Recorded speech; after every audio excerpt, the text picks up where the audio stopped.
தலை காக்கும், தக்க சமயத்தில் உயிர் காக்கும். கூட இருந்து குழி பறித்தாலும் கொடுத்தது காத்து நிற்கும். மலை போலே வரும் சோதனையாவும் பனி போல் நீங்கிவிடும். அள்ளி கொடுத்து வாழ்பவன் நெஞ்சம் ஆனந்த பூந்தோப்பு.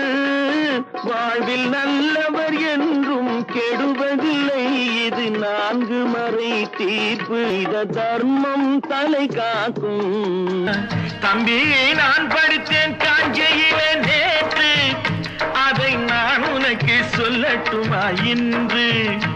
என்றும் நல்லவர்க்கு வாழ்வு வரும் நாளை ஏற்றுக்கொண்ட பதவிக்கெல்லாம் பெருமையை தந்தார். ஏணியாக தாழ்ந்தவர்க்கு உதவி புரிந்தார்.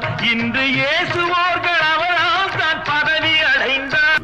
ஒரு சம்பவம் என்பது நேற்று, அது சரித்திரம் என்பது இன்று. அது சாதனையாவது நாளை. வரும் சோதனை தான் இடைவேளை. ஏய்ப்பவர்க்கே காலம் என்று எண்ணி விடாதே. பொய் எத்தனை நாள் கை கொடுக்கும் மறந்து விடாதே. ஒரு நாள் இந்த நிலைமைக்கெல்லாம் மாறுதல் உண்டு. அந்த மாறுதலை செய்வதற்கு தேறுதல் உண்டு. அந்த மாறுதலை செய்வதற்கு தேறுதல் உண்டு.